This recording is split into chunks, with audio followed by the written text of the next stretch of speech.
Hey guys, welcome to this week's episode, and I'm so excited because we have Dr. Mariza Snyder. She's a women's hormone practitioner, and she's a wellness advocate, and she's also a best-selling author of 6 books. I see one of them behind you right now.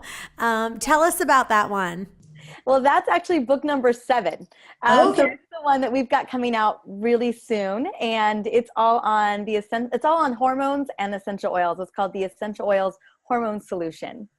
Awesome. So tell me a little bit about your journey and just what got you passionate about helping other women do this.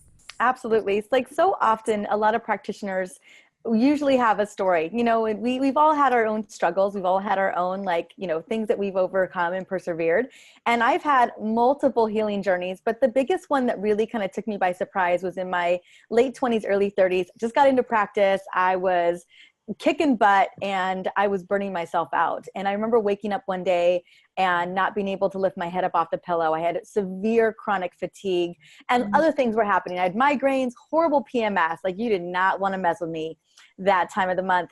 I put on weight for no reason. I mean, everything just kind of seemed to fall apart. But when I found myself at, the age of 30, unable to get out of bed because I was so crippling exhausted, it felt like bone crushing fatigue. That's when I knew something was very wrong. And so I had to kind of get really clear on what was going on. I had severely imbalanced hormones. I had thyroid issues. I had adrenal issues. I had jacked up estrogen issues and pretty much no progesterone. And I had to begin to kind of rebuild. And a lot of that was through food. A lot of that was through plant therapy, through supplements, and really creating some powerful lifestyle changes. There were a lot of stuff I was doing that I didn't enjoy, that was just pure obligation, that was completely wearing me down. And so I did a radical makeover, a lot of self-care, a lot of changing the way that I ate, even changing the way that I worked out, because so much of it was just burning me to the ground. And over the course of 6 months, I made major changes and realized that. So what is your diet now? What would you say, what is your diet based on? Is there anything that you say, I never eat this, or I eat tons of this? I don't eat sugar. I stay away from sugar as much as possible. I eat a lot of clean, lean proteins, healthy fats, lots and lots of vegetables. That was kind of the big thing I learned, is that we need a lot of vegetables to keep our hormones on track. So I try to eat anywhere between at least a half a pound to a pound of vegetables every single day. Awesome. So do you feel like you've just weaned yourself off of sugar, and once you wean yourself off, you're kind of like, okay?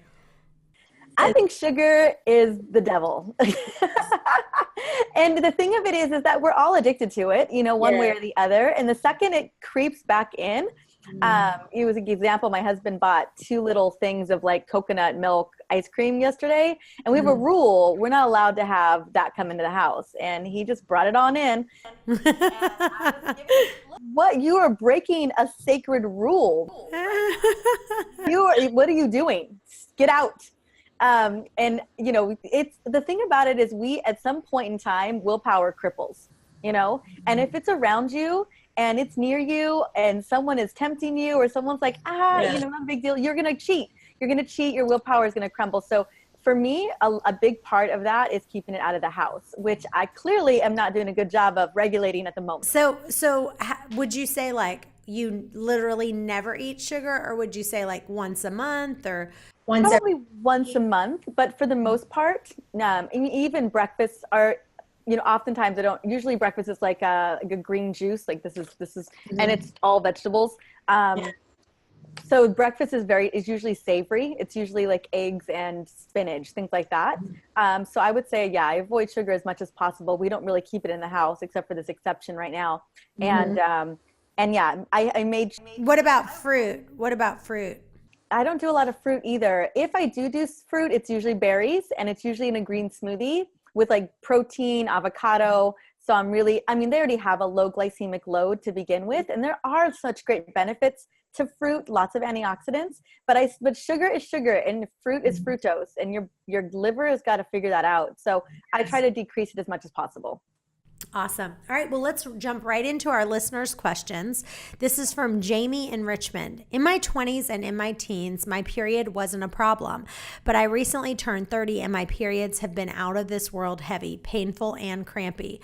What are some of the best natural remedies and oils that I can use to help alleviate the symptoms?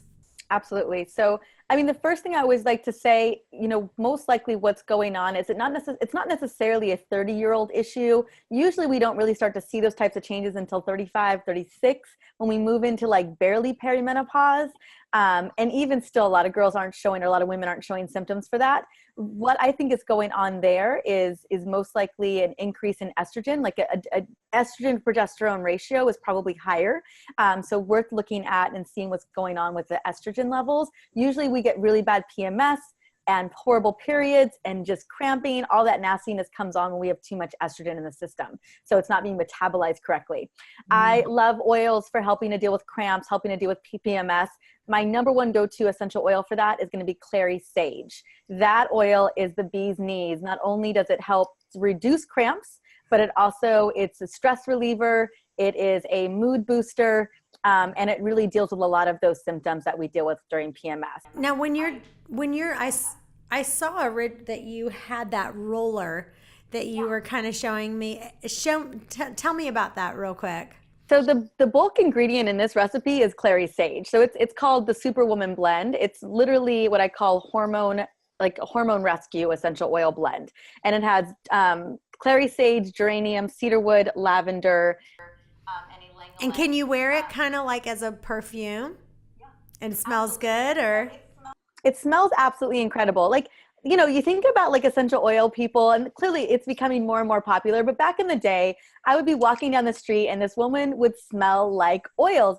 And let's be honest, she mostly smelled like patchouli. And I do not like that. I'm sorry, but don't get offended if that's what your smell is. But I just hate that smell.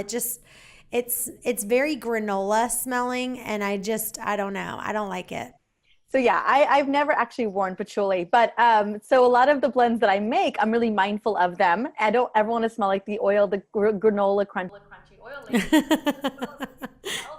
It smells amazing. And thousands of women have made this blend themselves. I use it every day, but really it's because of hormone support that I use it. And for me, if an oil can get the job done and I don't have to rely on something else, I'm going to use that time and time again. Okay, so this is from June in New York. Her name is June. I am in my early 40s and I've been researching my different options as far as hormones I should be taking. Recently, I came upon something online called bioidentical hormones, which some people seem to be arguing are a safer route than taking traditional hormones. Do you have any experience with bioidentical hormones? And do you recommend them to your patients? What is your opinion on the risks associated with traditional hormone replacement therapy? Well, I think we're all privy to the risks of traditional hormone replacement therapy, cardiovascular conditions.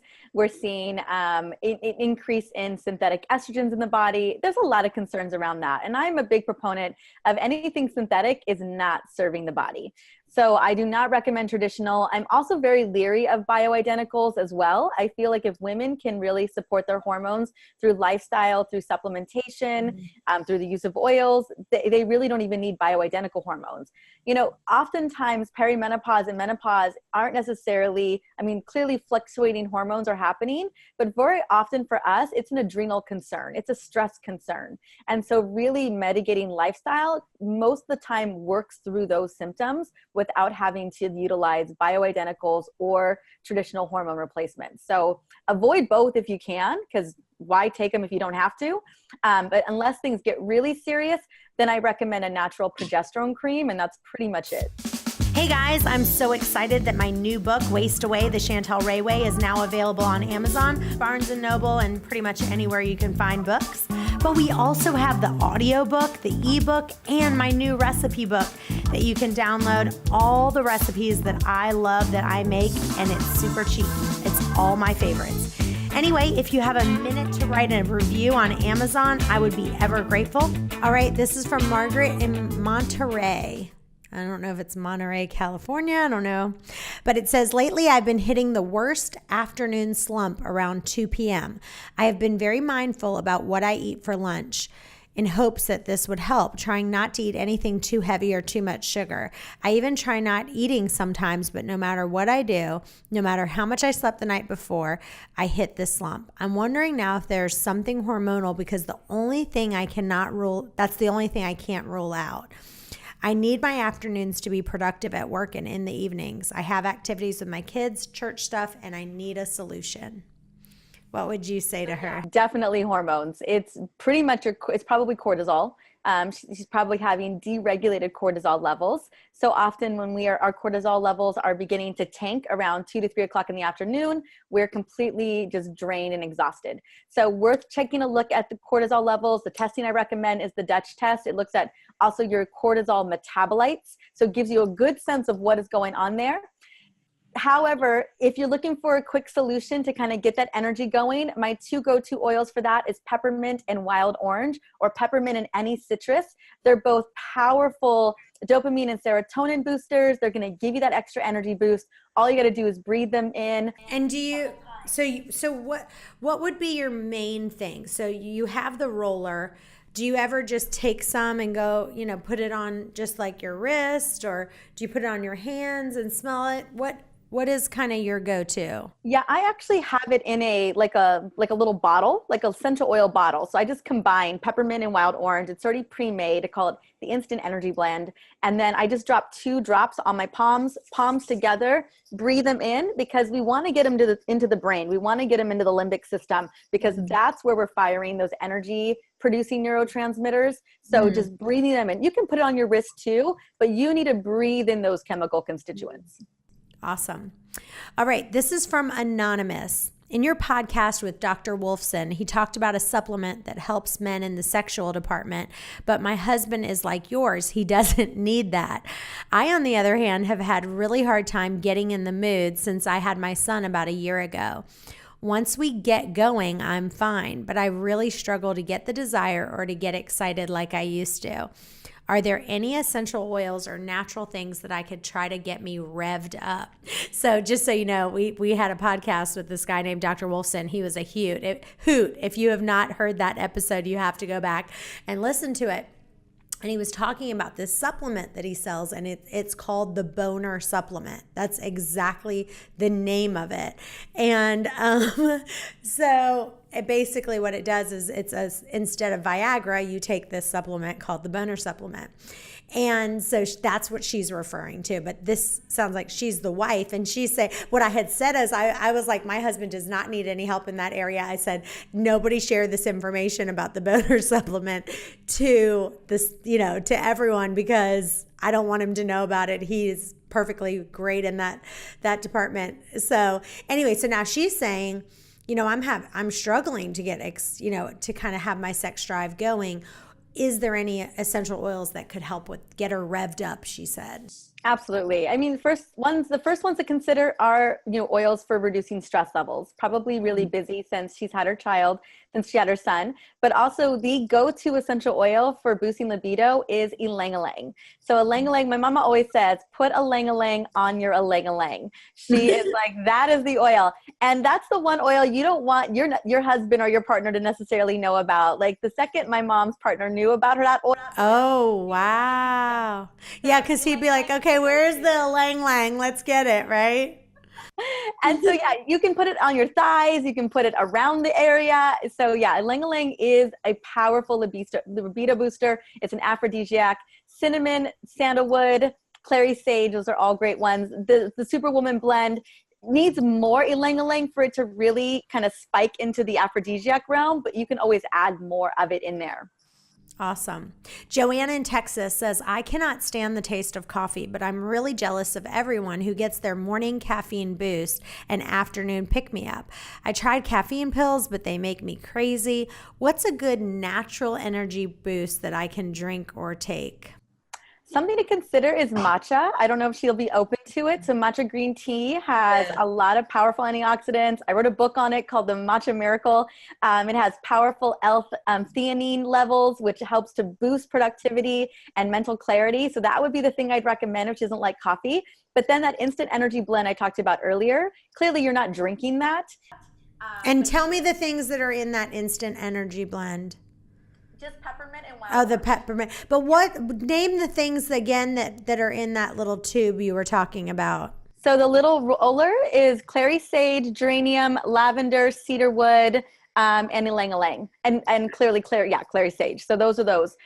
This isn't necessarily an energy blend, although I call it my superwoman blend because I love women to like get into that superwoman state. Mm-hmm. So often we just need to stand up, kind of move around, so we're not zombies in front of our computers. That oil will get that done. But the chemical constituents, the monoterpenes, the menthol content in lemon or orange and peppermint, they're designed to oxygenate the brain and turn the brain back on. So I've used that blend for years with thousands of women with great success.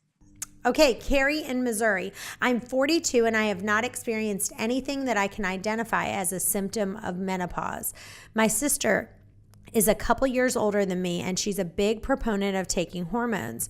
She's trying to get me to see my doctor and get started, but I don't see the need because my period is still regular. My sex life is great, and I'm not experiencing any hot flashes, mood swings. Do you think that I need to get ahead of the curve and start some sort of treatment, or just wait until I start noticing, quote, the change? If it ain't broke, don't fix it. Mm-hmm. So no, like I said earlier, we shouldn't even be on hormones to begin with. Mm-hmm. So if you can avoid, if you're feeling great, if you're rocking it, there's a lot of cultures where menopause isn't even a word because the transition is so seamless that they're not dealing with symptoms. We live a really fast-paced, crazy life. Women are all things to everybody all the time. And we're exhausted, we're drained, our adrenals are shot. That's oftentimes what we're experiencing perimenopause and menopause symptoms. So yeah, no hormones unless you are absolutely crawling out of your skin with symptoms that are completely unmanageable. All right, this is Allison in Montreal. She says, I'm a big fan of the keto diet, which is low carb and high fats. I love how I feel when I'm eating this way. And one of the things I love is that it keeps my period really regular. I have PCOS, and it's not something that I experience this isn't something that I experience when I'm not really following this diet. The only thing that stinks is my period is insanely heavy flow, intense cramps. I was reading online that it could be brought on by increased fats. Is this true? And what are some foods that I should be focused on eating right before my So it's a good question about the ketotarian diet. I mean, the thing about the ketotarian diet is you can create inflammation and you can increase estrogen levels. That's probably what's going on. So she's increasing estrogen levels in the body with that because it's more meat heavy. Most likely those meats, especially red meats, have more estrogen. Hormones. Yeah, exactly. So there's a book that I love by Dr. Will Cole called The Ketotarian Diet.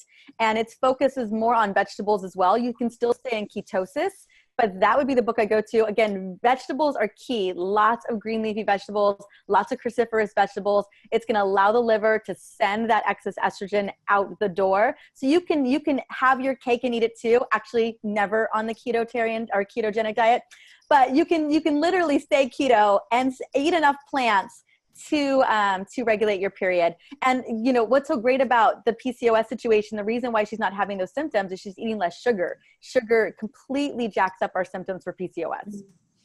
So I have just before I came in here, I was reading a question that was so good. I have it planned for our next guest, but it was, do you feel like you're an expert on poop at all? Like, do you know a little bit about it? It was a very interesting question. I'm going to ask it as well on next week's. I don't have it in front of me right now. But basically, the person was saying that one of our guests talked about when you're looking at someone's poop, that you should look in the toilet, and if your poop is floating, that's a really bad sign. But if the poop floats to the bottom, that's a good sign. And so they said they've been looking at their poop and it's starting to float. And they noticed that every time they ate grains, anytime they ate grains or dairy, the poop was floating to the top. But when they were eating just vegetables, lean meats, the poop was going to the ground, going down to the bottom of the toilet. And I can't even remember what they're, and they were saying, is that true? I think it says something like, is it true that it has to do with the wheat and the dairy, and what are your thoughts on that? It definitely plays a role with dairy, definitely plays a role with processed foods, and sometimes lots of wheats are processed. But what really keeps poop down below is going to be fiber. That is that dense fiber that's keeping it down. So so when you see a rise in more vegetables, you're going to see more fiber. You're going to see your poop is not only supposed to float or go all the way down, but it's supposed to be, it's supposed to be about the size of your forearm in kind of like a light brown color, no smell. I have a good friend of mine who is like literally the poop expert. And so we talk about poop a lot. So that's what you're looking for. If it's floating, if it's you'll have to tell her to come on the show, because it's funny. We're getting so many questions about poop, and it's the best. You're gonna have to definitely have her. Oh yes, I cannot wait to talk to her, because honestly, I feel like there's so many questions that can be answered and so many things that can be diagnosed with your poop. All right. Well, it's been a joy having you. So where can our listeners find out more to learn about you and about your podcast or your books? Absolutely. So the podcast is the Essentially You podcast. It focuses on women's hormones and becoming the CEO of your healthcare. The books are on Amazon, so you can find them easily. And then you can come and check me out at drmariza.com. So those would be the best places. Also, I love Insta. So Dr. Mariza on Insta is a great place to learn recipes. I just posted a blend on libido, like a libido perfume blend today. So if you guys want to check that out, you can go do that. Yeah. That's awesome. And I think the other thing that we didn't talk about that we should have is about perfumes and how bad they are for your hormones. I absolutely, since I started doing this podcast, and I had a guest come on and she said, don't even think about wearing perfumes. I've gotten to the point now, I don't really wear deodorant unless I really know I'm going to like sweat it up. And then I do an all natural version. And then with the perfumes, I'm just doing essential oils. I can't wait to try your blend. That's so exciting. I can't wait to try it. Absolutely. Well, thanks so much for having me. Thank you. And guys, don't forget, if you have a question that you want answered, go to questions@chantelrayway.com. See you next time. Bye-bye.